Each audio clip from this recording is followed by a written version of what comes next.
y mi Dios proveerá a todas vuestras necesidades conforme a sus riquezas en gloria en Cristo Jesús.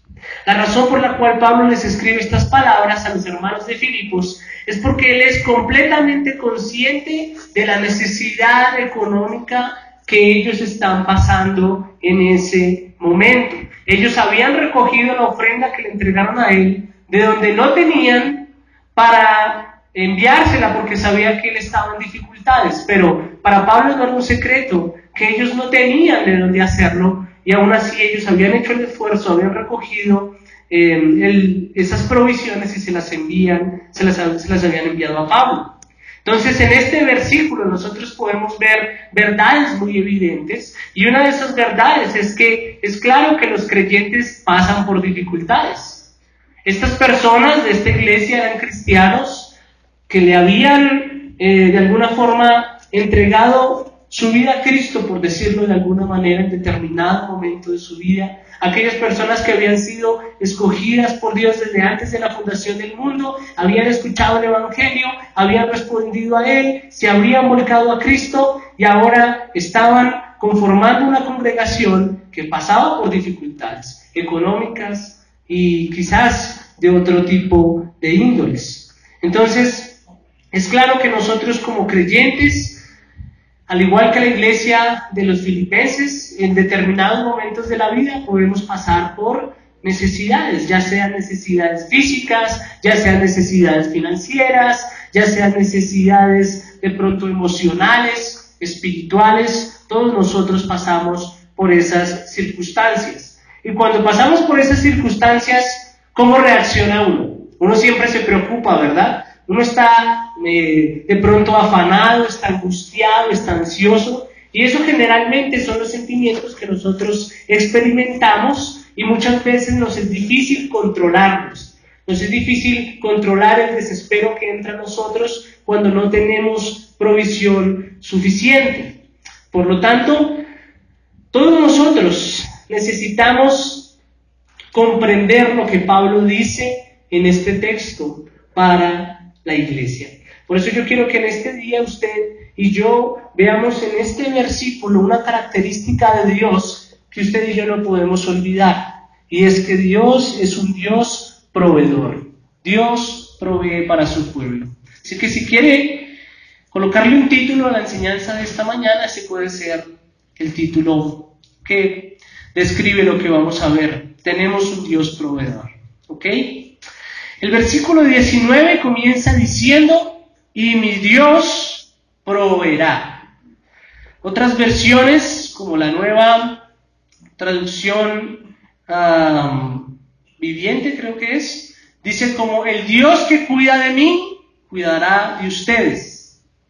Y con estas palabras el apóstol deja muy en claro cuál es la fuente de nuestra provisión, que sin duda alguna no es otra que nuestro Señor Dios. Pablo conocía a un Dios proveedor. En medio de todas sus travesías, en medio de todos sus viajes, en medio de todas sus dificultades, él había podido experimentar la ayuda del Señor. Y me encanta como la nueva traducción viviente lo dice, el Dios que cuida de mí. Pablo era completamente consciente de eso. De hecho, en el preciso momento en que él escribe esta carta, estaba preso. Y Dios le había dado una provisión por medio de la ofrenda que los filipenses le habían enviado. Y quizás muchos dicen, bueno, pastor, eso le pasa a Pablo porque Pablo era Pablo, ¿sí? Pablo era un hombre muy sobresaliente, era un hombre que tenía mucho conocimiento de la palabra, él se dedicaba a expandir el evangelio. Yo soy una persona común y corriente. El punto es que Dios siempre se ha preocupado por darle provisión a todo su pueblo, no solamente a ciertos personajes en específico, porque a veces creemos que el único al que Dios sustenta es al pastor, o al único al que Dios sustenta es al que más conoce de la Biblia, pero lo cierto es que Dios siempre ha provisto a su pueblo de lo que Él necesita. Y quisiera que para comprobar esto, usted viera por un momento Éxodo, capítulo 16, versículo 3 y 4. Éxodo capítulo 16, versículo 3 y 4. Y dice, y los hijos de Israel les decían, ojalá hubiéramos muerto a manos del Señor en la tierra de Egipto, cuando nos sentábamos junto a las ollas de carne, cuando comíamos pan hasta saciarnos, pues nos habéis traído a este desierto para matar de hambre a esta multitud. Entonces el Señor dijo a Moisés, he aquí, haré llover pan del cielo para vosotros, y el pueblo saldrá y recogerá diariamente la porción de cada día para ponerlos a prueba si andan o no en mi ley. Dios, como vemos en el texto, quería poner a prueba a su pueblo a ver si andaban en su ley, pero también vemos claramente que cuando su pueblo tuvo necesidades, Él proveyó a todo su pueblo, a este pueblo. ¿Y eso qué nos demuestra? Nos demuestra que Dios no solamente provee a ciertos individuos, Dios provee a todo su pueblo. Ahora es claro que este pueblo era un pueblo rebelde, ¿cierto? Vimos ahí en el versículo 3 que a este pueblo le gustaba murmurar, le gustaba hablar mal de sus líderes, ya sea de Moisés, del hermano de Moisés, o ya sea del mismo Dios, del cual renegaban, que los había llevado a ese desierto a morir de hambre. Pero aún así Dios les daba provisión. Y eso nos demuestra una cosa, y es que la provisión no depende de cuán buenos somos nosotros, sino de cuán bueno es Dios. La provisión no depende de las buenas obras que nosotros hacemos, a ver si nos ganamos el sustento que Dios quiere darnos.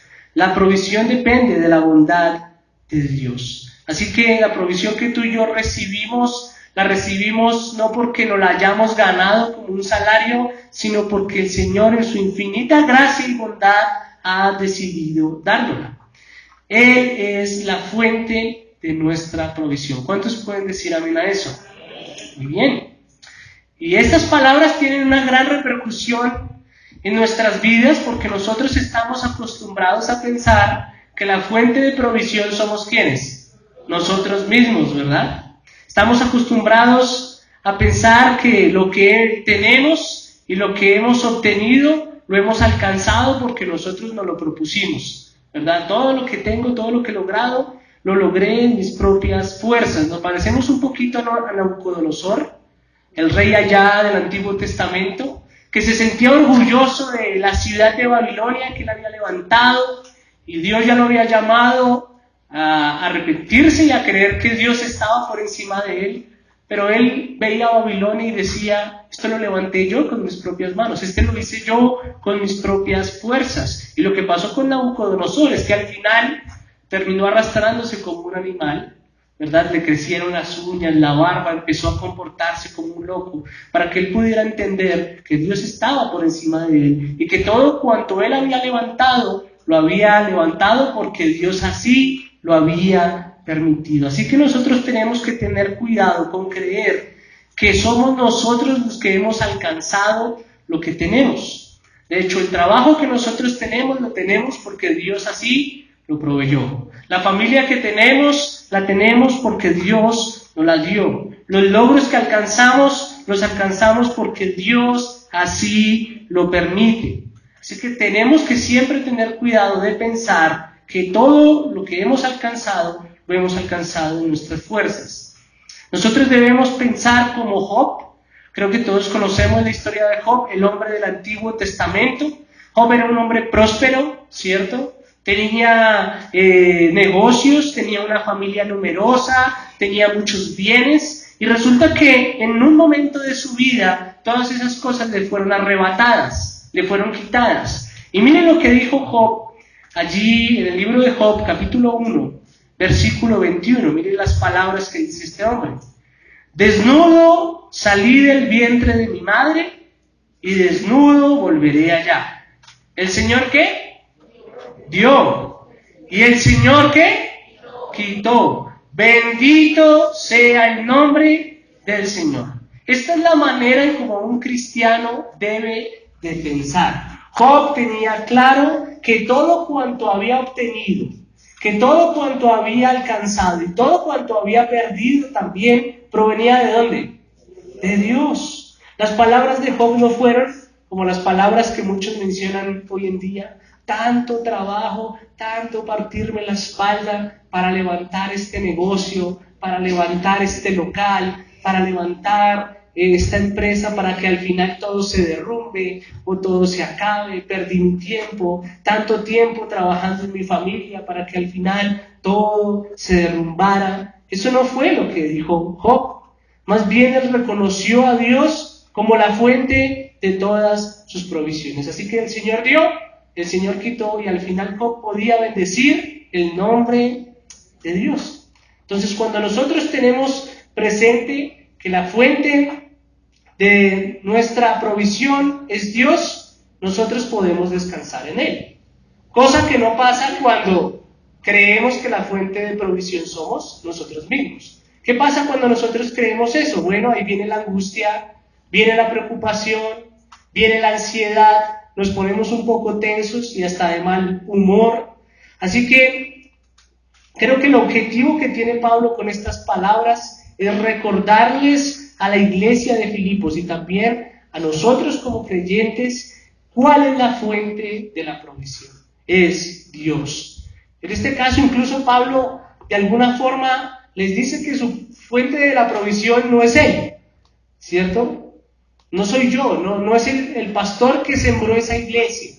De hecho, ustedes tuvieron que darme a mí porque no tenían. Pero mi Dios proveerá. Esas son las palabras del apóstol y eso creo que es lo que le está tratando de hacerles entender a ellos. Ahora la pregunta es, hermanos, ¿cuál es su fuente de provisión? ¿O cuál cree usted que es la fuente de su provisión? ¿Cree que es Dios? ¿O cree que es usted mismo? Y si usted sabe que es Dios, y todos sabemos aquí, creo que sabemos que es Dios, a veces se nos olvida y nosotros debemos reconocer eso. A mí se me ha olvidado a veces que Dios es proveedor. Y cuando eso se me olvida, yo me angustio, yo me preocupo, empiezo a rascarme la cabeza, a decir, ¿y ahora qué voy a hacer? ¿Cómo voy a pagar esto? ¿Cómo voy a pagar la otra? Pero cuando yo recuerdo que Dios es proveedor, entonces yo sé que mi vida descansa en Él. Una pregunta. ¿Usted duda con frecuencia que Dios es santo? No, ¿cierto? Dios es santo y punto. ¿Usted duda que la palabra de Dios es infalible? No, ¿verdad? ¿Usted duda que la palabra de Dios es inerrante? No, ¿verdad? ¿Usted sabe que toda la palabra es cierta? Allí no hay errores. ¿Usted duda, por ejemplo, que Dios creó todo lo que existe? No, ¿verdad? ¿Pero usted ha dudado que Dios es proveedor? Sí, ¿verdad? Esta es una de las características que generalmente nosotros dudamos de Dios. Y son cosas que nosotros debemos tener en cuenta para no dudar de ellas. Volvamos al texto ahí de Filipenses, capítulo 4, y dice, y mi Dios proveerá a todas vuestras necesidades. Dios puede llenar toda necesidad, hermanos, ya sea física, emocional, material, espiritual. No existe una sola necesidad que usted y yo tengamos que no pueda ser suplida por Dios. Usted y yo tenemos un Dios tan grande, usted y yo tenemos un Dios tan omnipotente y tan glorioso que no existe necesidad alguna que Dios no pueda saciar.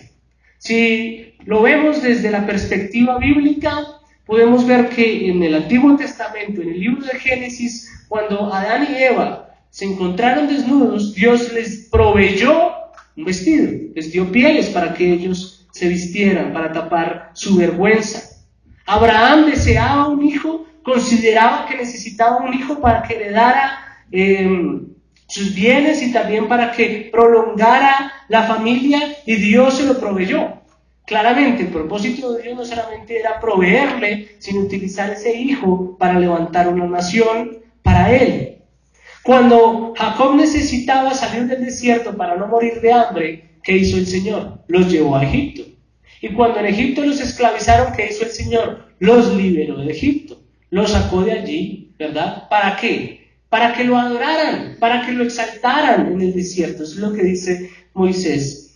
Y al final Dios termina incluso dándole una tierra que ellos no tenían, pero que ellos necesitaban. El pueblo no tenía dónde establecerse y Dios les dio un lugar. Y si no fuera poco, todos nosotros, incluida Israel y todos los creyentes de hoy, necesitábamos un libertador que nos liberara de nuestro pecado, que nos liberara de nuestra maldición, por decirlo de alguna manera pecaminosa, en la que estábamos completamente sumergidos, y Él que nos dio a su propio Hijo para darnos salvación en Cristo Jesús. En donde la Biblia nos muestra una necesidad, nos muestra también a un Dios que ha provisto para esas necesidades, y siempre al final Dios sale glorificado. El Salmo 37, versículo 25 dice: yo fui joven y ya soy viejo, y no he visto al justo desamparado, ni a su descendencia mendigando pan. Dios se encarga de todas las necesidades de sus hijos. Así que si usted tiene necesidades hoy, ya sean económicas, materiales, físicas, espirituales, usted debe saber que está delante de un Dios que proveedor. Ahora, como iglesia y como cuerpo pastoral, nosotros siempre hemos dejado en claro que el Evangelio no promete ni riquezas, ni abundancia, ni promete tampoco sueños cumplidos, ni éxito. Más bien hemos afirmado que el Evangelio es la vida, obra, muerte, resurrección y ascensión de Cristo. Y esa obra de Cristo nos lleva a tomar decisiones, y esa es la decisión, o nos invita a tomar la decisión de arrepentirnos de nuestros pecados y de poner nuestra fe en Cristo para salvación. El punto es que muchas veces, como sabemos que el Evangelio no habla de estas cosas, ni materiales ni físicas, creemos que Dios no está interesado en suplir nuestras necesidades, y eso es algo que hay que equilibrar en nuestra cabeza. Porque yo sí considero necesario que tengamos en cuenta que el Evangelio no promete ni éxito, ni riquezas, ni prosperidad. O sea, eso es algo que usted tiene que tener muy en claro. Pero también hay que saber que aunque el Evangelio no promete estas cosas, Dios sí está interesado en suplir las necesidades de su iglesia. Lo que Dios no cumple son nuestros caprichos de millonarios. ¿Usted acá ha tenido caprichos de millonario? Yo también, mucho. ¿Sí han tenido la fantasía del tío que le deja una herencia? ¿Sí? Yo sí, muchas veces. Dijo, yo me imagino que yo esté en mi casa y llegue un señor con un portafolio y diga, ¿cómo está? ¿Usted es el sobrino de quién? De tal persona, le han dejado una herencia de tantos millones. Y empiezo yo a fantasear allá en mi casa. Compraría un lugar para la iglesia, instrumentos. Me iría a estudiar a los Estados Unidos teología, y empiezo allá a volar, ¿no? ¿Usted ha tenido esos viajes? Yo sí, muchas veces. Ya luego voy aterrizando, ¿no? Pero el Señor no está para cumplir nuestros caprichos de millonarios. Dios está para suplir necesidades, son cosas completamente diferentes. Entonces, cuando se trata de una necesidad, el Señor siempre está allí con nosotros. De hecho, uno de los nombres que se le otorgan a Dios es Jireh. ¿Se sabía eso? Que algunos lo mencionan como el Señor Jireh o Jehová Jireh. ¿Y usted sabe lo que significa ese nombre? Proveedor. ¿Sí? Significa proveedor. Así que si yo niego que el Señor no se preocupa por mis necesidades, ¿qué estoy haciendo? Estoy negando una de sus características, ¿verdad? Estoy negando algo que hace parte de Él. Entonces, es muy importante que usted aprenda a balancear esos pensamientos. Entonces, la idea no es que usted predique el Evangelio prometiendo riquezas, ni tampoco prometiendo que Dios va a sanar todas sus necesidades si usted viene a la iglesia. El Evangelio es una cosa, ¿sí? Pero Dios es proveedor, ¿amén?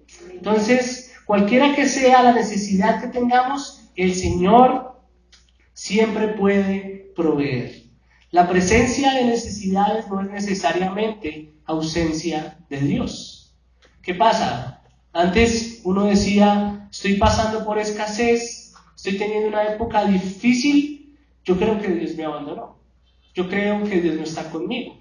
Yo creería más bien que la presencia de estas necesidades es más bien la demostración de que usted y yo necesitamos de Dios. Una de las formas en que Dios nos muestra que dependemos de Él es cuando vemos que no podemos hacer nada por nuestra cuenta y necesitamos recurrir a Él. Cada vez que usted ha encontrado escasez en su vida, Dios le está mostrando a través de esa situación que usted lo necesita a Él, que usted no puede solo. Por lo tanto, es una muestra de cuán dependientes somos del Señor. Así que tenemos que empezar a ver desde esa perspectiva bíblica también nuestra escasez. Pero Dios siempre está dispuesto a ayudarnos en nuestra necesidad. Note que el texto de Filipenses capítulo 4 versículo 19 continúa diciendo: y mi Dios proveerá a todas vuestras necesidades conforme a sus riquezas en gloria. ¿Usted ha pensado en lo que son las riquezas en gloria de Dios alguna vez? ¿Cuáles son de pronto las características de esta riqueza que Él tiene? Bueno, la verdad, esta riqueza nos muestra que los recursos de Dios son ilimitados e infinitos. Es decir, la riqueza de Dios no puede ni ser contada, ni tampoco tiene fin. Hablando un poco de esto, el pastor Miguel Núñez, que hablaba acerca de este texto, él hacía una comparación entre Dios y uno de los hombres más ricos del mundo, que es Bill Gates. Creo que la mayoría de pronto lo ha escuchado. Y la fortuna de Bill Gates es de 93.3 miles de millones de dólares. Esa es toda la cuenta bancaria que tiene este hombre, toda la plata que tiene este hombre. Usted se imagina, por un segundo, aquí haciendo la fantasía del tío rico, ¿usted se imagina si usted fuera hijo de este hombre? Ahora yo le pregunto, ¿usted estaría preocupado por algo? En lo absoluto, ¿verdad? Usted no se preocuparía por eso. El punto es que nosotros tenemos un Padre cuya riqueza es superior a la de este hombre. La fortuna de Bill Gates puede ser contada, su fortuna tiene un límite, su fortuna puede ser reducida, pero los recursos de Dios son infinitos. Ahora, por hablar de otra manera, también debemos dejar de pensar en las riquezas de Dios como algo netamente material, ¿sí? Aunque Dios es dueño de todo lo material, incluso Bill Gates y sus millones son parte de las riquezas de Dios porque Dios es dueño de todo lo que hay en este mundo. El punto es que debemos ver la riqueza de Dios un poquito más allá de lo material y de lo físico. Porque la riqueza de Bill Gates solo puede cubrir ciertas necesidades, en gran manera, pero solo puede cubrir algunas. Es decir, necesidades físicas y necesidades de pronto materiales, ¿verdad? Su riqueza tiene un límite. El punto es que su riqueza no puede ni comprar salud, por ejemplo, ¿verdad? No puede comprar una necesidad espiritual que usted tenga para ser satisfecha. Esta riqueza de Bill Gates es limitada también en su alcance. Ahora, los recursos de Bill Gates son útiles en este mundo, pero en el mundo venidero no sirven para nada. Esos 93.3 miles de millones de dólares en la vida venidera no sirven para nada. Con ese dinero él no puede ni comprar salvación, ni puede comprar redención, ni puede comprar vida eterna. En cambio, los recursos de Dios trascienden lo material, los recursos de Dios trascienden esta vida y nos llevan hasta la otra, porque a través de sus riquezas en gloria, el Señor, por medio de su Hijo Jesucristo, puede darnos redención, puede darnos vida eterna, puede darnos salvación. Así que, frecuentemente, nosotros olvidamos que las riquezas de Dios son ilimitadas e infinitas. Creemos que tienen un fin. Y continuamente nosotros dudamos de esto. Dudamos que Él puede suplir nuestras necesidades. Pero cuando usted y yo pensamos de esa manera, estamos pensando fuera de la realidad. Dios tiene recursos suficientes para proveer a toda necesidad, ya sea física, material, espiritual y emocional. El versículo continúa diciendo: y mi Dios proveerá a todas vuestras necesidades conforme a sus riquezas en gloria en Cristo Jesús.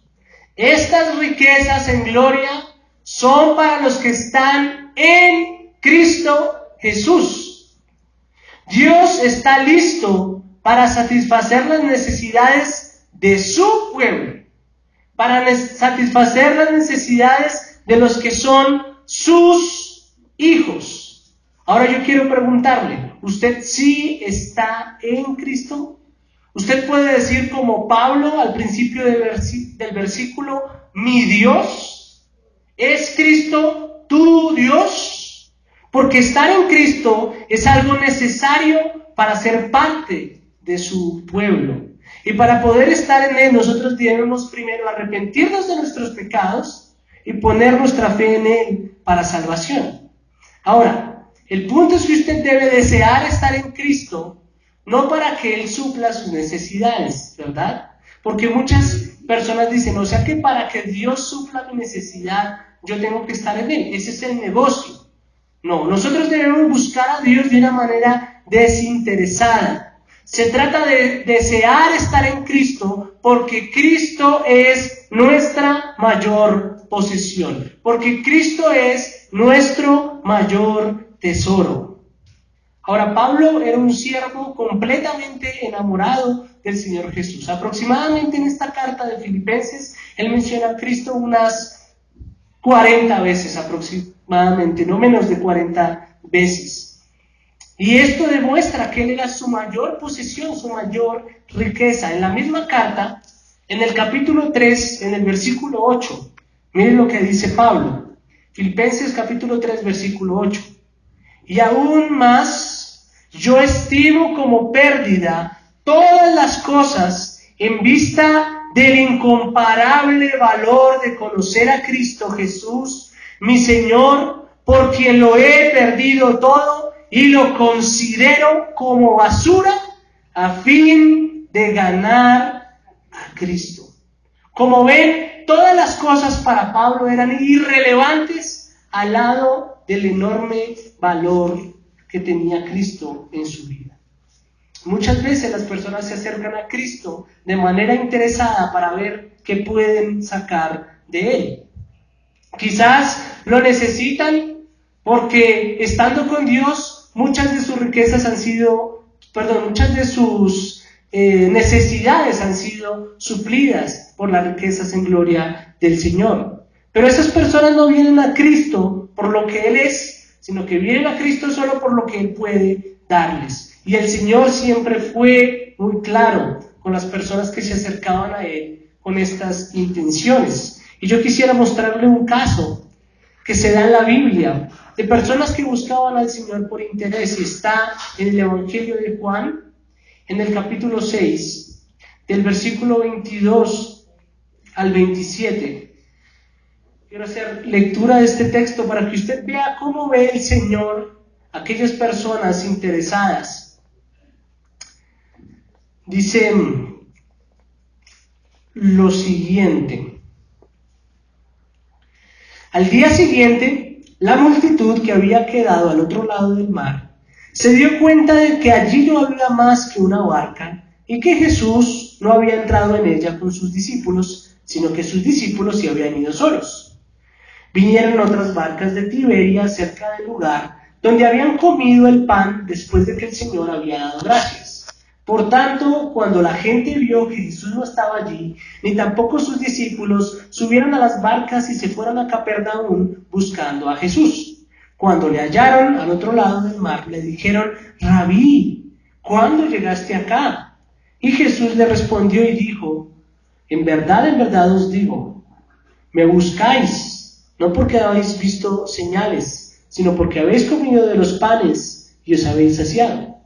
Trabajad no por el alimento que perece, sino por el alimento que permanece para vida eterna, el cual el Hijo del Hombre os dará, porque a este es a quien el Padre Dios ha marcado con su sello. Estas personas habían sido partícipes del milagro de la multiplicación de los panes y de los peces. Entonces ellos vieron que Jesús había multiplicado todo esto y ahora ya no querían despegársele porque habían obtenido alimento en abundancia y gratis, como nos gustan los colombianos, ¿no? Entonces estas personas, cuando fueron a buscar a Jesús, se les perdió. Hicieron un viaje tremendo, larguísimo, lo encontraron y le dijeron: Rabí, ¿cómo llegaste acá? Te los perdiste. Y el Señor los confronta y les dice: ustedes no me buscan por los milagros que yo he hecho o las señales que he mostrado. Ustedes me buscan porque comieron gratis y quieren más.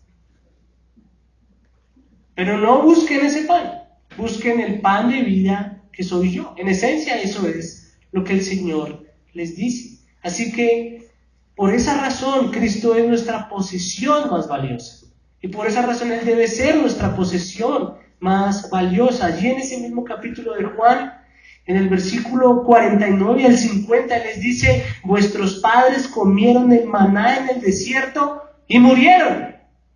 Las personas que habían visto la provisión material de Dios habían muerto. Dios les proveyó, sí, pero al igual murieron. El versículo 50. Pero este es el pan que desciende del cielo para que el que coma de él no muera.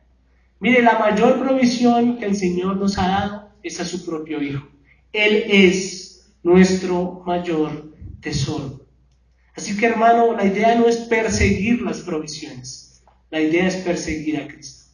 No persigamos o no vengamos a la iglesia para ver qué es lo que podemos obtener de Dios en provisión, sino que vengamos a la iglesia a ver qué podemos obtener de nuestro gran Dios. ¿Cuánto más necesitamos nosotros del Señor? La idea es que usted y yo nos preocupemos solamente por perseguir al Dios que tenemos, al Dios que adoramos, que nos preocupemos por el reino y su justicia, y todas las demás cosas serán ¿qué? Serán añadidas. Así que mi invitación, hermano, es a que hagamos de Cristo nuestro mayor tesoro. Y cuando usted hace de Cristo su mayor tesoro, su actitud ante las necesidades empieza a cambiar. ¿Cómo sabemos que Cristo está en el primer lugar? Por la actitud que usted tiene cuando pasa por necesidades, ¿verdad? ¿Qué pasa cuando muchas personas pasan por necesidades y Dios no está en el primer lugar? Se estresan, se ponen un poco groseras, no quieren orar, no quieren leer, discuten en casa también, ¿verdad? Porque digamos que cuando todo es prosperidad, el matrimonio anda bien, pero cuando hay escasez, hay problemas, hay inconvenientes, hay disgustos, y no tenemos o no sabemos sobrellevar una buena actitud ante esa situación. El punto es que Pablo es un gran ejemplo de cómo cuando alguien tiene a Cristo en primer lugar, puede sobrellevar bien la situación en cualquier escasez. Si volvemos por un momento a Filipenses capítulo 4, antes de que Pablo les diga estas cosas en el versículo 19, él dice algo antes, desde el versículo 10 hasta el versículo 13.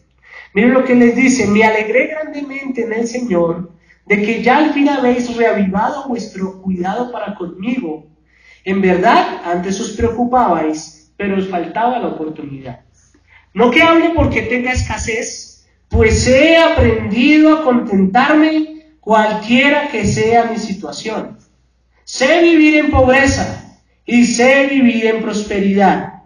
En todo y por todo he aprendido el secreto, tanto de estar saciado como de tener hambre, de tener abundancia como de sufrir necesidad. Y este versículo 13, yo sé que usted lo ha escuchado y lo ha aplicado mal, digámoslo de cierta forma, en otras cosas. Pero miren lo que Pablo dice que es su secreto en medio de la abundancia y de la necesidad. Todo lo puedo en Cristo que me fortalece.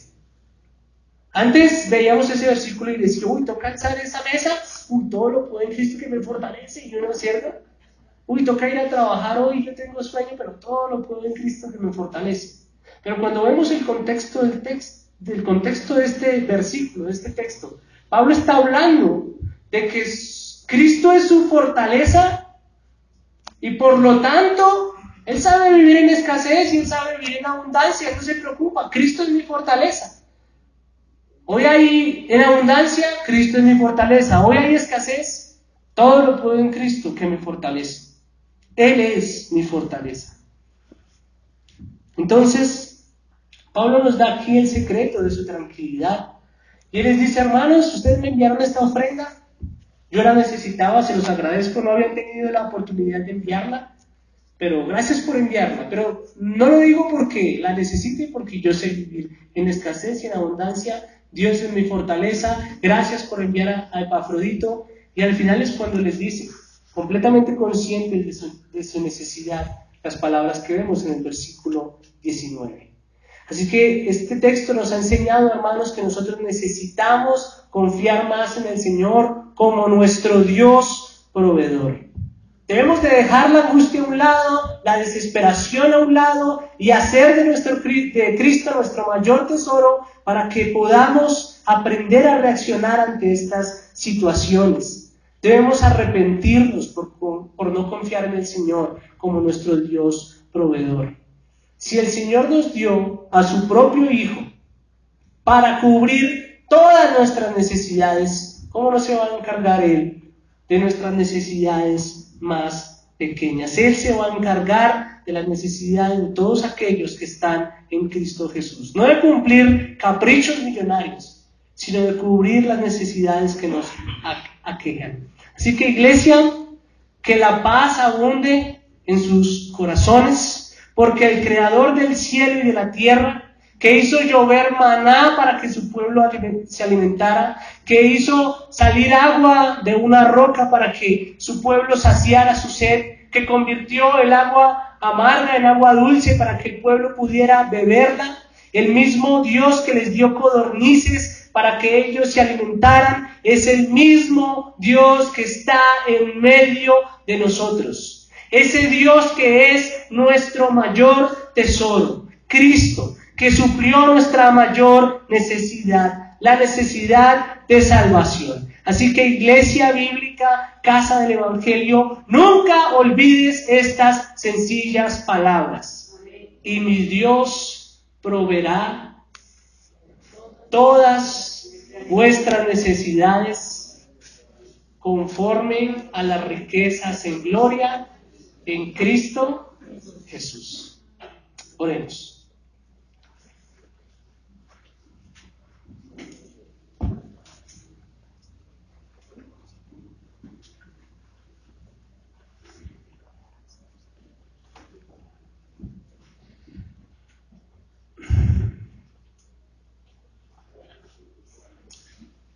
Dios, queremos darte gracias porque antes de todo tú eres nuestro pan de vida. La palabra dice que no solamente de pan vivirá el hombre, sino de toda palabra que sale de tu boca.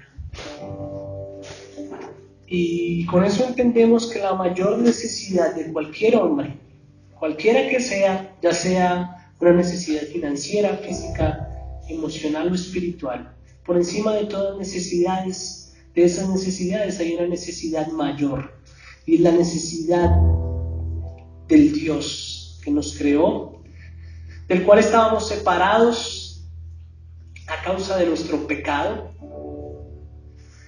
y que gracias a su Hijo y a la obra que Él hizo nos ha reconciliado con el Padre. Estamos aquí hoy, Señor, no solo por lo que tú puedes darnos, sino que estamos aquí hoy, Señor, por lo que tú eres.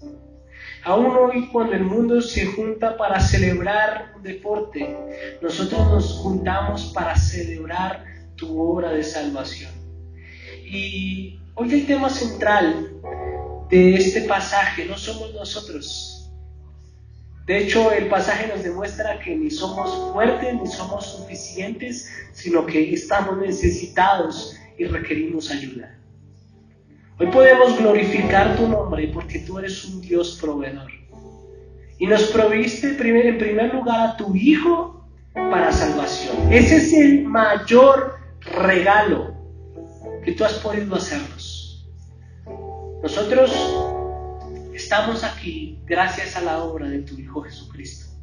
Y como si fuera poco, para ti no fue suficiente proveer a tu Hijo para salvación, sino que tú te preocupas de tus hijos, de aquellos que hacen parte del reino, de aquellos que están en Cristo Jesús, de aquellos que te buscan porque tú eres su bien más preciado. El texto de Juan, allí en el capítulo 6, Dios continúa diciendo que ese día muchos de tus discípulos dejaron de seguirte y dijeron palabras duras honestas. Y tú volteaste tu mirada hacia los discípulos y les dijiste, si ustedes quieren, también pueden irse. Pero Pedro dijo, completamente seguro, ¿a dónde iremos si solo tú tienes palabras de vida eterna? Así que estamos aquí, Señor, no solamente por lo que puedes darnos, sino por lo que tú eres. Porque tú dijiste que la vida eterna es que te conozcan a ti. Así que aquí estamos, Dios, completamente hambrientos de nuestra mayor necesidad, tú.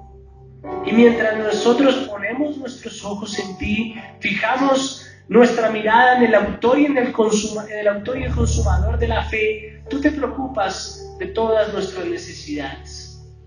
Tú sabes qué necesidades hay en nuestra vida hoy. Incluso yo, como pastor, Dios, tú sabes qué necesidades tengo.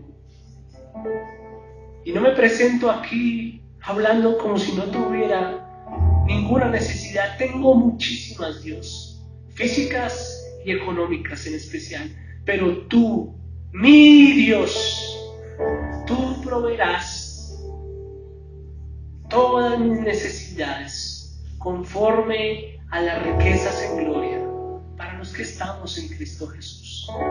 Y como sé que no soy el único que pasa por necesidades en esta mañana, como sé que no soy el único que está en Cristo Jesús en esta mañana, Dios, yo te pido que tú mires a tus hijos, que tengas compasión de nosotros y que si está bajo tu voluntad, que creemos que sí, como lo dice este versículo, que tú suplas las necesidades.